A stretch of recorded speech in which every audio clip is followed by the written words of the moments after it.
Dans cette vidéo, je vais vous parler de la grande tromperie des ATS. Vous savez, ces systèmes qui vont filtrer, trier les CV automatiquement. Tout le monde en parle pour en gros justifier le fait que le marché de l'emploi soit grippé, que tout le monde postule et que très peu de candidats aient des réponses et encore moins soient invités à des entretiens.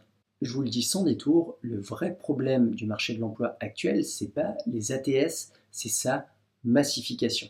Parce qu'en fait, il est assez simple de passer les ATS, notamment avec la profusion d'informations désormais disponibles à ce sujet. En fait, il n'y a pas besoin d'un CV parfait. Déjà, ça n'existe pas, mais il suffit d'un CV conforme aux attentes des ATS, et ça, c'est assez simple à mettre en place finalement.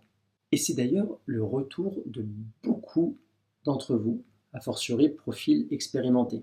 J'ai travaillé mon CV 40 fois, 50 fois, je me suis assuré du fait qu'il était conforme aux ATS et je ne comprends pas, je n'ai toujours pas de réponse ou des réponses automatiques.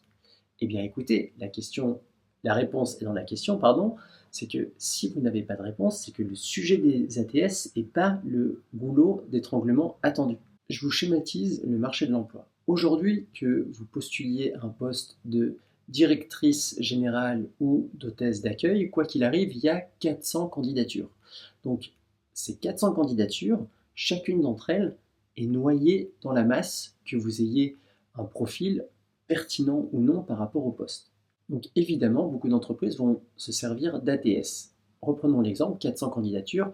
Imaginons que l'ATS évince déjà 50% de ses candidatures, ce qui est énorme.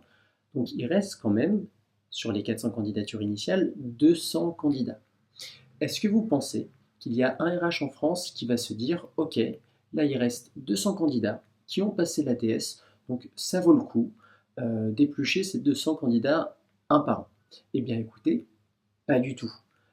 Les RH vont se focaliser sur les 5-10 premières candidatures grand maximum poussées par l'ATS, parce qu'il y a un système de scoring qui va les prioriser côté RH, et ils vont se cantonner qu'à ce nombre très réduit de candidats.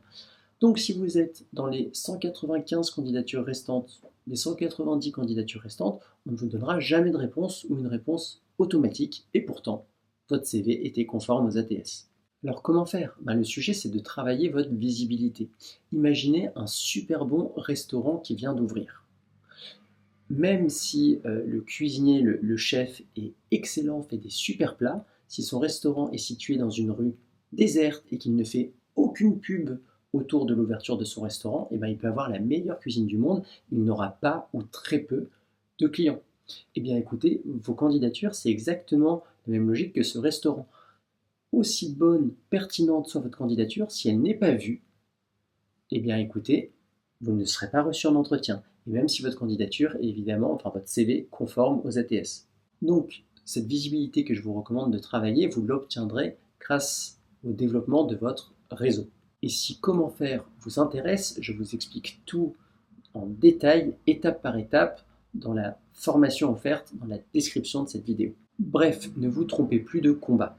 Oubliez les ATS et focalisez-vous sur l'humain. D'autant plus que le meilleur moyen de se conformer, de passer les ATS, c'est tout simplement de ne pas y avoir affaire grâce à de la cooptation notamment. Je vous laisse réfléchir à tout ça et je vous dis à très bientôt dans une prochaine vidéo.